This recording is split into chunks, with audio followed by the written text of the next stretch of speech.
एक चाकणकर यांच्याविषयी नाथाभाऊ कुठलं चुकीचं वाक्य बोललेच नाही, पण तरी सुद्धा अनेकांनी आव आणून नाथाभाऊंना बदनाम करण्याचं एक षडयंत्र या जिल्ह्यात करण्यात आलं. आपण आणि उघड्या डोळ्यानं जनता पाहते आहे.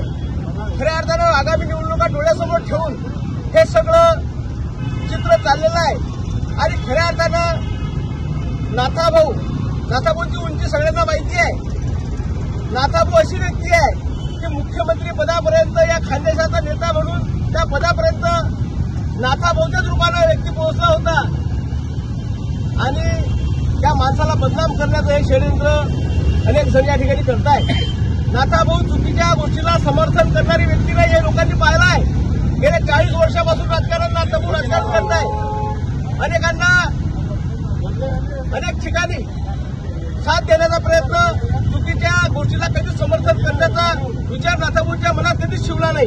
आणि असं असताना फक्त नाथाभाऊ बदनाम कसे झाले पाहिजे, खडसे फॅमिली बदनाम कशी झाली पाहिजे, याच दृष्टीनं लोक प्रयत्न करतायत. खरं म्हणजे नाथाभाऊंच्या मुलाखतीत सांगितलं की मी चुकीच्या गोष्टीला समर्थन करणार नाही, परंतु राजकीय षडयंत्र रचून जर चुकीच्या काही गोष्टी करत असतील तर आम्ही ते सहन करणार नाही. आणि त्यामुळे फक्त नाथाभाऊ चुकीच्या गोष्टीला समर्थन करताय असा आव आणण्याचा प्रयत्न या ठिकाणी केला गेला. आणि ज्या विषयाचा जो आपण सांगू शकतो की भाऊ जे वाक्य बोलले त्या वाक्याचा अर्थ भाऊंनी सांगितलं की गुगलवर चेक करा, त्या वाक्याचा अर्थ काय, परंतु चुकीचा अर्थ आणि संभ्रम निर्माण करण्याचा प्रयत्न या ठिकाणी केला गेला. खरं म्हणजे बोलणं जर असेल तर मी कुड्या गावाचा लोकनियुक्त सरपंच म्हणून सांगतो, मी छोटा कार्यकर्ता आहे. बोलणं जर असेल तर कुडा प्राथमिक आरोग्य केंद्राची परिस्थिती पहा. कुड्या गावाला बायपास नाही, त्या विषयाचा शासन दरबारी आपण मांडा. आपलं सरकार आहे. बायपास नाथाभाऊंनी मंजूर केला होता. आज काय हाल आम्ही भोगताय कुड्या भागातले लोक. याकडे गांभीर्यानं लक्ष दिलं पाहिजे की आम्हाला जाण्यासाठी, मलकापूर जाण्यासाठी 1-1 तास ट्रॅफिक जॅम होते. असे अनेक प्रश्न या ठिकाणी आहे आणि त्याच्याकडे दुर्लक्ष करून चुकीच्या गोष्टीचं समर्थन करून चुकीचा विषय जनतेसमोर मांडून हा जो प्रयत्न सुरू आहे, खरं म्हणजे नाथाभाऊ लोकनेते आहे. आपण पाहतो आहे की नाथाभाऊंनी 4-4, 5-5 तास शेतकऱ्यांच्या प्रश्नावर नाथाभाऊंनी विधी मंडळात विधान परिषदेचे आमदार म्हणून सध्या आमदार म्हणून नाथाभाऊंची भूमिका शेतकऱ्यांविषयी लोकांनी पाहिली.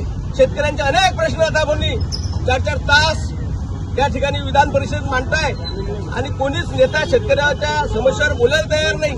शेतकऱ्यांच्या कपाशीला भाव नाही. अनेक विषय असे आहेत की आता मी काही फार मोठा माणूस नाही, परंतु एवढं या ठिकाणी सांगतो की हे जे काही सुरू आहे हे चुकीच्या गोष्टीचं वातावरण निर्माण करण्याचा एक प्रयत्न आहे.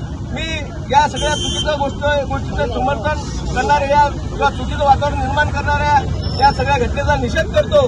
आणि नाथाभाऊ ही फार मोठे व्यक्तिमत्व आहे, जनतेला माहिती आहे, जनतेला सांगण्याची गरज नाही. आणि आपण चुकीचं राजकारण करू नये एवढं या ठिकाणी विनंती करतो. जय हिंद, जय महाराष्ट्र. यूं तो बहुत साफ मिला नाथाभाऊ को जिंदगी में, यूं तो बहुत साफ मिला नाथाभाऊ को जिंदगी में, मगर डसा उन्होंने जिन्हें नाथाभाऊ ने ही पाला था.